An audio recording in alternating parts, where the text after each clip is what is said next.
Bienvenidos a Aula 7. Este es su canal. No olviden darle like y suscribirse para seguirnos en las redes. Mi nombre es Lara Orozco y es un gusto poder compartir con ustedes el estudio de la Biblia de este trimestre número 4. Nuestra lección es la número 4. Y bueno, en esta ocasión se titula Las Naciones, primera parte. Este estudio continuará para la siguiente semana, así que no olviden contactarnos otra vez para vernos. ¿Saben? En este trimestre estamos viendo algunos temas que nos están ayudando a aclarar una manera de apreciar y entender la profecía de una manera más sencilla. Quiere decir que nosotros tenemos que estar estudiando la Biblia en diferentes episodios o a lo largo de la Biblia. La misma historia nos ayuda a entender circunstancias de la profecía. Algunas cosas que son sencillas o que son básicas desde el inicio nos van llevando a través de la historia y eso nos va a facilitar el estudio y la comprensión y nos va a dar esa habilidad para poder llegar a lo sencillo en los temas proféticos. Así que hemos ido estudiando cosas básicas y Dios nos sigue ayudando para ello. Hay una parte que nos explica acerca de el Edén. ¿Saben? Cuando Dios creó a Adán y a Eva, los puso en el Edén y ellos tenían acceso al árbol de la vida y a toda la belleza y toda la tranquilidad, la perfección y la pureza de lo que había sido recién creado. Sin embargo, cuando llega el pecado al Edén, ellos tienen que ser expulsados. Ellos son sacados del Edén y unos ángeles resguardan la entrada. Entonces, ellos empiezan a comprender una vida diferente saliendo del Edén. Cuando ellos empiezan a experimentar esa vida afuera, empiezan a enfrentar circunstancias que ellos no conocían. Por ejemplo, empiezan a conocer un poquito la muerte a través de los frutos, de los pastos, de las plantas que ya no tenían la misma vivencia, lo mismo frondoso, ya había un ciclo de vida que iniciaba y terminaba. Y de esa misma manera, también tenían que empezar a trabajar, a ganar su alimento con el fruto de su trabajo. Sin embargo, ellos tenían todavía guardado esos episodios y ellos volvían a la entrada del Edén para poder adorar a Dios. Ellos hacían sacrificios y también renovaban sus pactos, sus promesas con Dios. Conforme fue avanzando las generaciones, a los seres humanos se les hizo más sencillo ya no venir hasta la entrada del Edén, sino que en los lugares, las naciones que ellos habían establecido, ellos se quedaban ahí y entonces desde ahí adoraban. Y entonces la manera de adoración se empezó a modificar en ese momento. Entonces, esto nos llevó a dos maneras de adoración. Una adoración que nos llevaba directamente al jardín del Edén y los otros que preferían quedarse ya en sus lugares. Otra parte que también podemos analizar es el llamado de Abraham. En el llamado de Abraham entendemos algo maravilloso. Dios tenía un plan para su pueblo. Él quería ser una nación especial. Y en ese sentido de hacer una nación especial, recordemos que ya la población estaba muy diversa, ya habían muchos conceptos distorsionados y entonces Dios quería hacer algo especial para su pueblo. Y Él escoge a Abraham y lo saca de Ur y lo lleva a otro lugar para poder empezar a enseñarlo y entonces darle un camino que él pudiera seguir, aprender y entonces poner en práctica para crear su nación. En esa transición debemos entender que Dios seguía 4 pasos básicos. 1, necesitaba una familia. 2, esa familia tenía una lengua. 3, esa familia llegó a una tierra específica. Y al llegar a esa tierra específica, número 4, entonces se estableció una nación.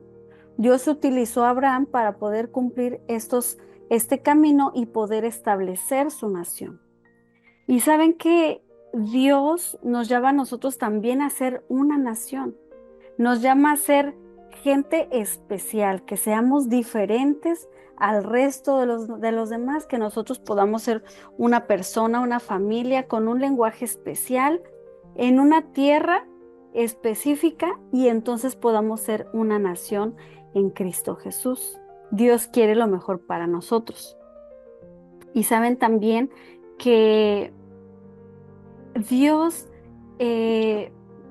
a la hora de establecer a su nación, Él quería ser el gobernante de esa nación, quería dirigir y quería hacer una nación especial en la que fueran obedientes y recibieran grandes bendiciones como lo fue el pueblo de Israel.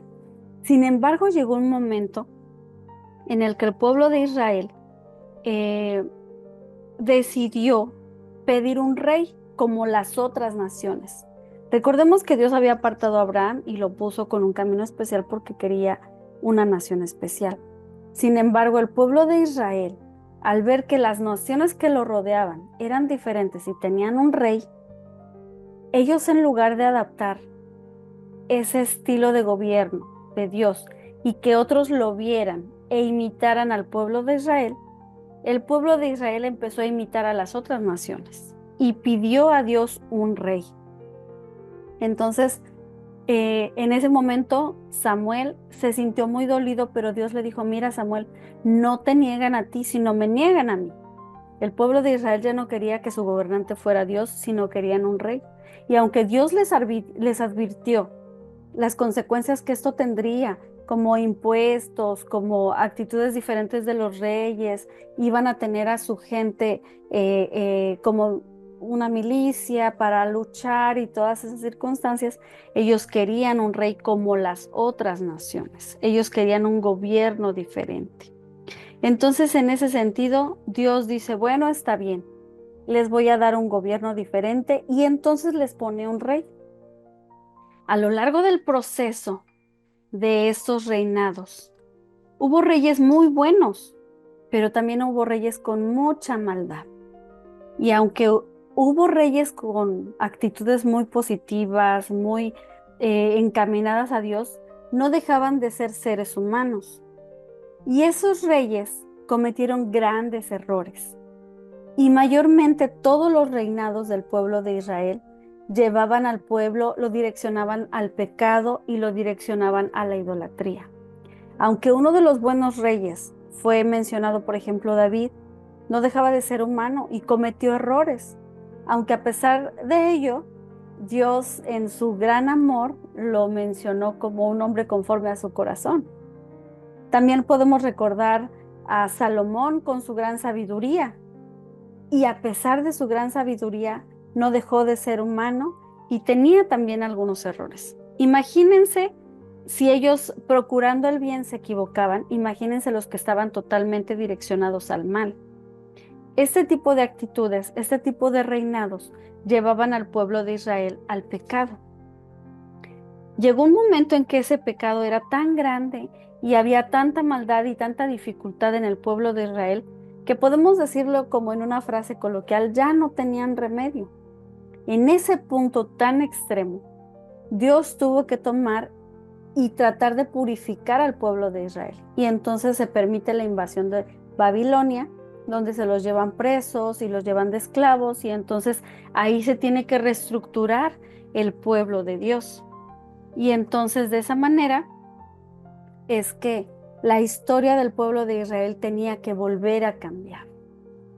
Toda esta historia nos trae a un punto específico. Recordemos que al inicio de este estudio comentamos que el estudio de estas semanas nos lleva a entender un poco mejor la profecía bíblica. Cada circunstancia que vivimos, cada circunstancia que analizamos en este momento, nos lleva a entender que en estos días podría repetirse la historia. Podría repetirse la historia de manera personal, podría repetirse la historia en nuestra vivencia como familia, como nación. El pueblo de Israel había sido llamado para ser luz, una luz de los gentiles. Dios había escogido al pueblo de Israel para que fueran un ejemplo de una nación. Dios quería ser su gobernante y que vieran prosperidad todas las naciones alrededor. Dios quería que vieran esa prosperidad en el pueblo de Israel, porque Dios era su gobernante y los dirigía y les daba prosperidad. Y Dios quiere eso para nosotros hoy. Dios quiere que nosotros seamos luz para otros. Dios anhelaba que los gobiernos que estaban alrededor de Israel quisieran imitar el tipo de gobierno y se acercaran al mismo Dios, que esas naciones quisieran que Dios fuera su gobernante. Hoy también Dios quiere para nosotros que nosotros seamos naciones, que seamos luz donde estamos, que elijamos el gobierno de Dios en nuestras vidas. Dios quiere que nuestra vida sea un testimonio para aquellos que no lo conocen y que ellos que están a nuestro alrededor puedan ver las bendiciones de Dios en nuestras vidas, que puedan ver lo bueno que Dios es con nosotros, que puedan ver cómo nuestro gobernante nos dirige de la mejor manera hacia la patria celestial. Dios quiere que ellos imiten a nuestra iglesia para poder entender que Dios es un gobernante de amor, de prosperidad y grande bendición. Él quiere lo mejor para nosotros, como en su momento lo quería para el pueblo de Israel.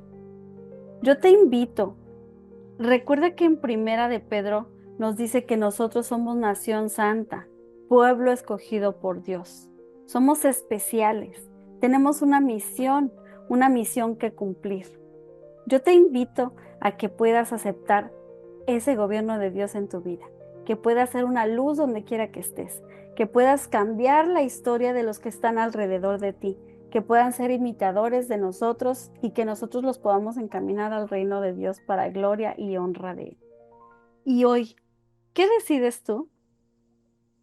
Y no olvides que todos somos buenos, pero no tan buenos como todos juntos. Que Dios te bendiga.